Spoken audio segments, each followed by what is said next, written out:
Funding for this program is provided by Annenberg CPB to advance excellent teaching.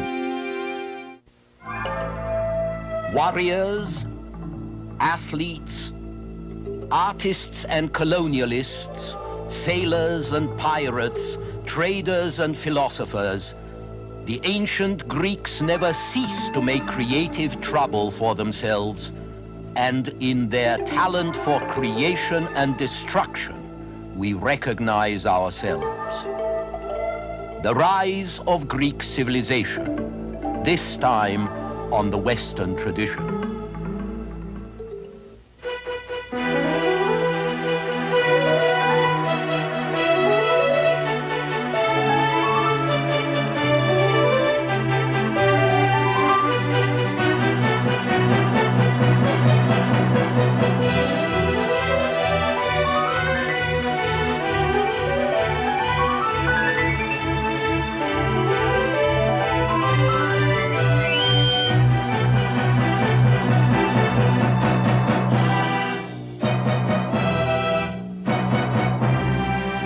And now UCLA professor Eugen Weber's continuing journey through the history of Western civilization.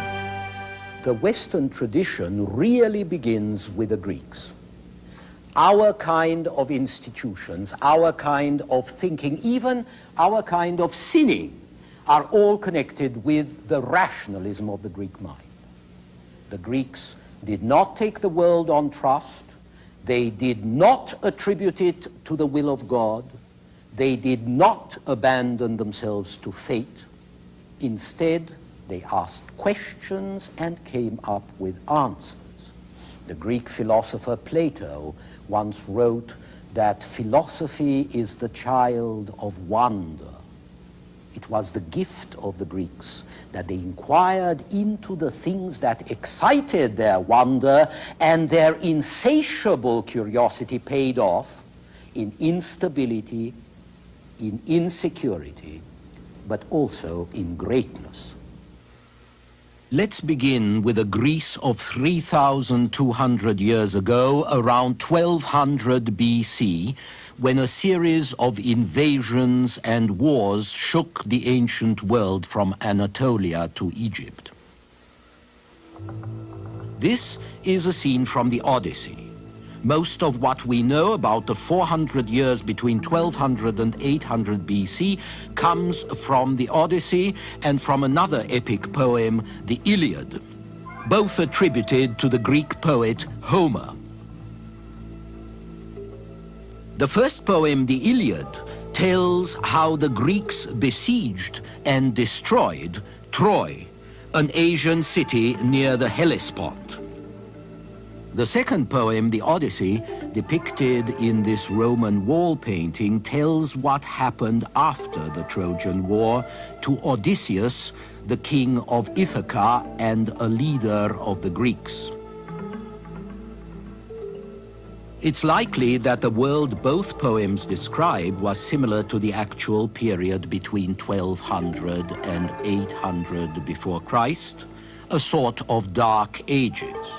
Dark because we know so little about them, but also because life was even more brutish and short than usual.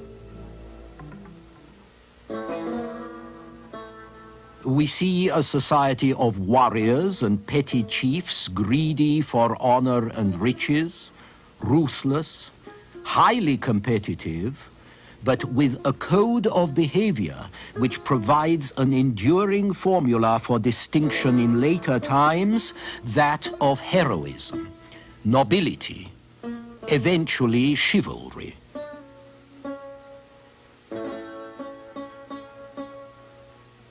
By the 8th century BC, the heroic quest for glory had been ritualized by the Greeks in great competitive games. We know this best from the games established at Olympia in 776 before Christ. The Greek name for the games was agon, the word for contest or competition from which our word agony derives. The honor you strove for was so high that neither agony nor even life were too high a price to pay for winning. On the other hand, the Greek athletes were realistic as well as materialistic. Athletes faced the agony of competition because they wanted to win prizes.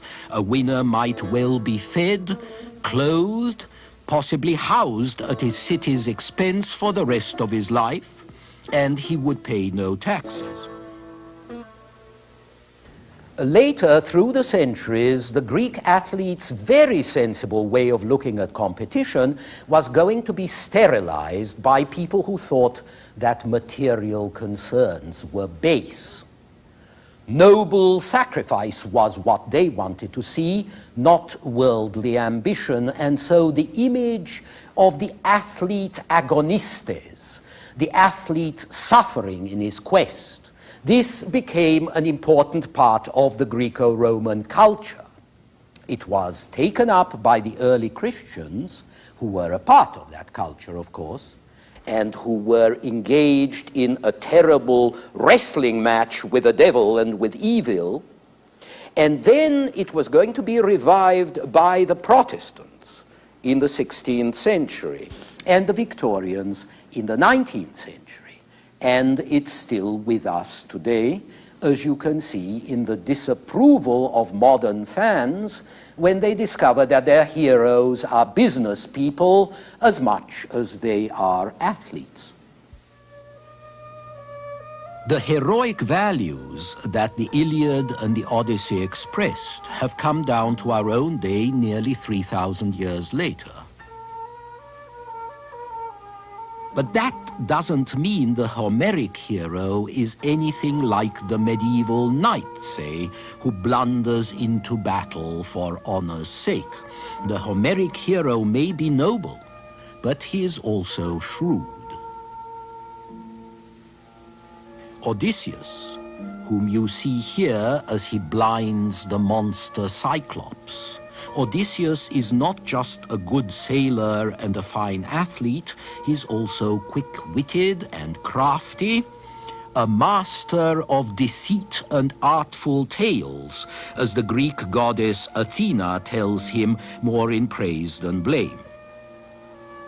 Athena compares Odysseus to herself, saying, "You are far the best of all mortals in counsel and speech, and I am celebrated among all gods in craft and cunning," which tells you something not only about Greek heroes, but also about Greek religion. Their gods like Pluto and Persephone here may have been supernatural and superhuman, but they were otherwise like men and women with human physiology and human passions.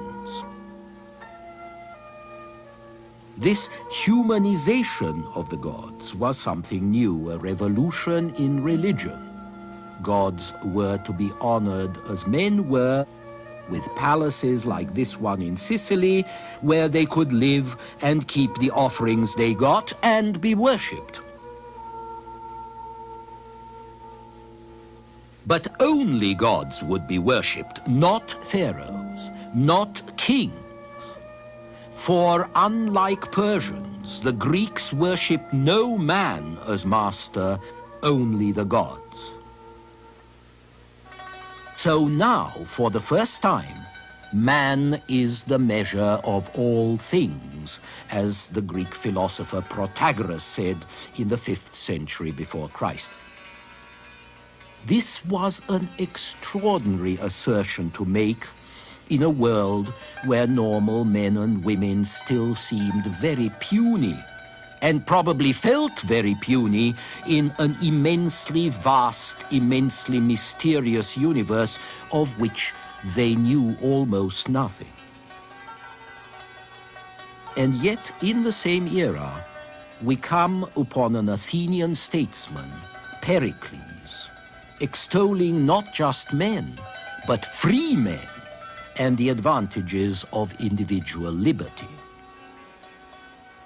We live as free citizens, says Pericles, not only in our public life, but in our attitude to one another in the affairs of daily life. We are not angry at our neighbor if he behaves as he pleases. We do not cast sour looks at him, which, if they do no harm, cause pain. The ruins of Athens remain monuments to Pericles' vision of his city as a center for art, literature, and wonderful architecture. But Athens was only one of hundreds of Greek city-states in the 5th century before Christ, each of which was called a polis, meaning both city and state, but also commonwealth, a body of citizens in an autonomous fatherland. These polis spread from the Black Sea to the Western Mediterranean. The heaviest concentration was on the Greek mainland, on the islands, and in Ionia on the western coast of Asia Minor, where the richest and most advanced cities had grown in the 7th and 6th centuries BC because they were closest to the trade and the culture of the Middle East. The scale of polis was small, partly because of geography. Greece, Ionia, and the islands are checkerboards of mountains, valleys, and small plains, which tends to make for isolated settlements that have easier access to the surrounding sea than to one another. So the sea became the Greek highway par excellence. It was on the sea that Greeks sailed, traded, raided, pirated. But polis, like Selinus, the ruins of which we see here, were also small because the Greeks thought they should be small. Plato thought the ideal city should have 5,000 citizens, which really meant a population of 20,000 or so, not counting a few resident aliens. Women, foreigners, and slaves, of course, had no civic rights in ancient Greece, but then that was true of most of the world until the 19th century. As it turned out, some polis were very tiny, and only 3 in the 5th century BC had more than 20,000 citizens, that is about 100,000, Athens foremost among them. But whatever its size, each Greek polis had its own personality, laws, patriotism, and at the same time each shared in the common pride of being Hellenes, part of the world of Hellas, which is not a nation or a race, but a cultural community and a very powerful concept. The Homeric myth attributes the community of Hellas to a common ancestor, a hero called Helen or Helenus, and then to common action in the Trojan War. Historically, however, this sense of community was probably precipitated by the extraordinary experience of the Persian Wars. Between the middle of the 6th century BC and the beginning of the 5th, the Greeks provoked and then withstood the immense might of the Persian Empire.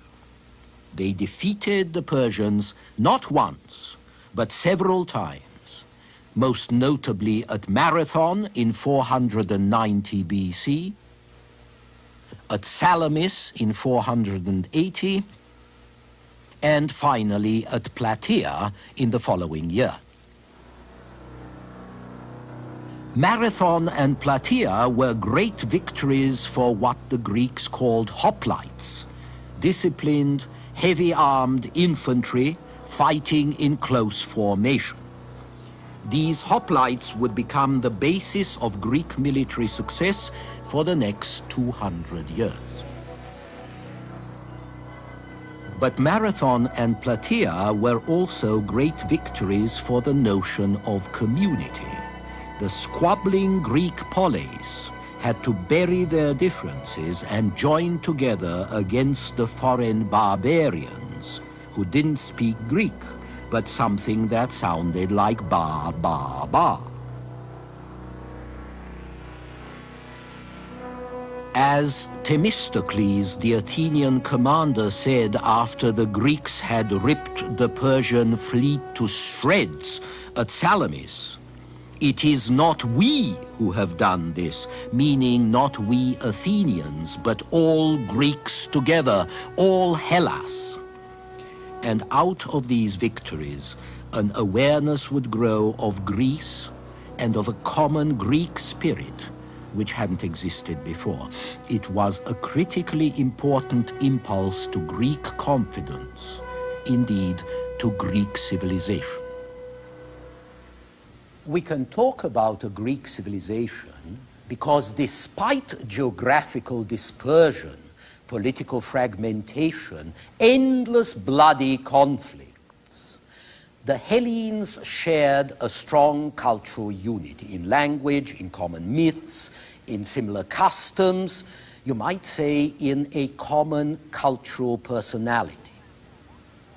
No matter what polis they lived in, they were quick to adopt skills and practices they found useful and then improve them and make them their own. They took the Phoenician alphabet, they added vowel sounds, and they turned it into Greek. They didn't invent pottery, but they individualized it. By the 6th century BC, potters and other artists were signing their work, a revolutionary step that proclaimed the artist as an individual.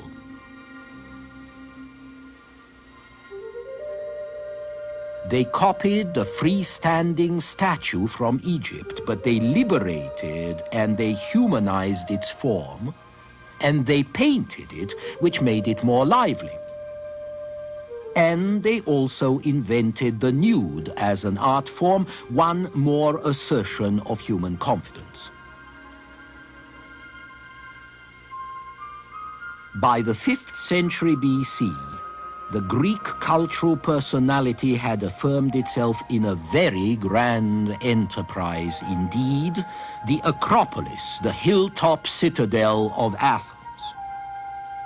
In 480 BC, the Persians had burnt Athens, and although the city was quickly reoccupied and patched up, it continued to look a mess for the next 30 years, until, that is, Pericles decided to rebuild the Acropolis, which became the seat of the gods, with a great new temple, the Parthenon.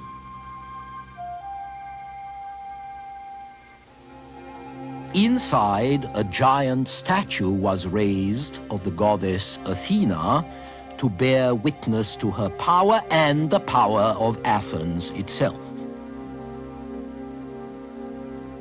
This was all done so quickly, within 11 years, that the technical tour de force impressed the Greeks as much as the grandeur of the result.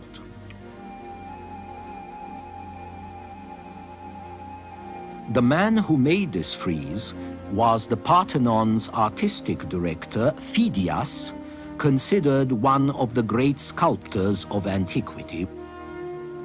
We have some of his great works, and we have the work of other sculptors done in the Phidias style. Most critics, then as now, admire the restraint, the nobility and the harmony that make them examples of the ideal and idealistic classical style. This is the work of another sculptor, Praxiteles, who worked 100 years after Phidias in mid-4th century BC. Praxiteles liberated the rather stiff classical shapes and warmed them up which they needed, as you can see from this Aphrodite of Cnidos. The Greeks had come a long way since the heroic age of Homer, not only in art and culture, but also in politics, a word, of course, derived from polis. By the end of the 6th century before Christ, most of the polis had cast off the rule of kings and princes and tried a variety of governments. There was tyranny, a kind of constitutional dictatorship not necessarily unpopular. There was aristocracy, the rule of the best or the best born, and oligarchy, the rule of the few, and democracy, the rule of the demos, the people, the crowd, or there was some combination of these, as in the Athens of Pericles. In Athens, all citizens had equal rights, but, as Pericles wrote in the 5th century before Christ, when a man is distinguished in any way, he is more highly honored in public life, not as a matter of privilege, but as a recognition of merit. On the other hand, anyone who can do the city good is not debarred by poverty or by the obscurity of his position. Pericles isn't meant to be taken literally, of course. Aristocracy wasn't really the rule of the best men, but rather of a few leaders drawn from old, wealthy families. And democracy wasn't really the rule of all the people, but only a few thousand free-born men. Still, a poor Athenian like Demosthenes could become a political leader in the 4th century BC, and we can see in his success that even an ideal can define values and encourage aspirations which in turn can affect and change society.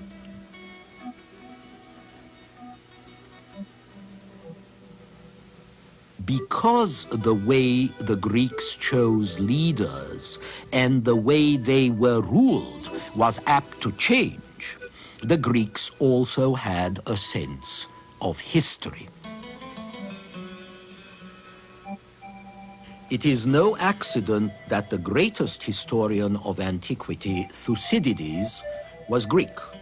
History is about men, women, institutions changing in time and space, and Thucydides saw change all around him in the 5th century BC.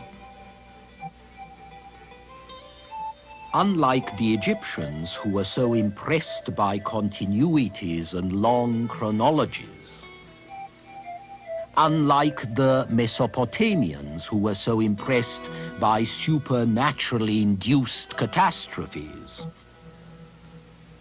Thucydides was more interested in the discernible motives of men's actions. He attributed decisions and actions and outcomes to objective factors like culture and economics, instead of supernatural intervention. Of course, most Greeks were not as objective.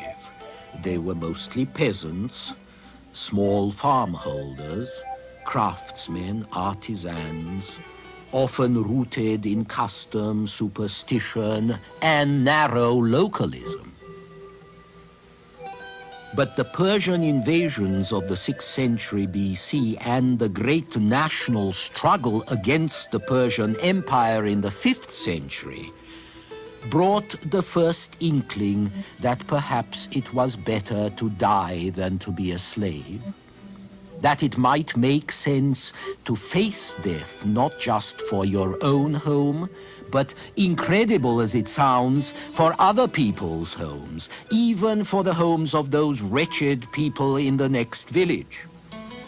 That a common humanity or a common Hellenism might be more important than your own local customs and prejudices. There were also greater men who seemed even more important, the men that everybody was talking about. There was Themistocles, who commanded the Athenian fleet in the great victory over the Persians at Salamis in 480 BC, the victory that saved Greece. There was Aristides the Just, a contemporary of Themistocles, who administered the finances of Athens and the finances of its allies so honestly. There was Miltiades, the hero of Marathon, and Hecataeus of Miletus, who made a picture of the earth showing all the countries and the cities and the rivers, and Pythagoras, the wise teacher who discovered so much about numbers and about the wickedness of the world. What was it about these men that made them so different from the farmers who met in the agora on market day? It was Sophia, wisdom. It was arete, virtue. These famous men were not so much stronger or bigger or richer or better born. They were just wiser, and that is why they were better men. But if that were true, wasn't it possible for others to become wise like them? Couldn't even a peasant learn? There were a lot of Greeks who thought this might be possible.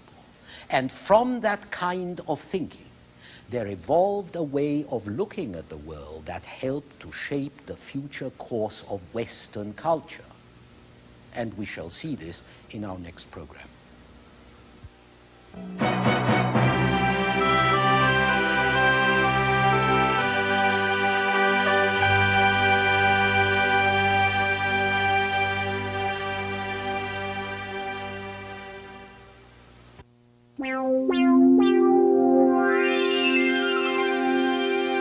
Funding for this program is provided by Annenberg CPB to advance excellent teaching. For information about this and other Annenberg CPB programs, call 1-800-LEARNER and visit us at www.learner.org.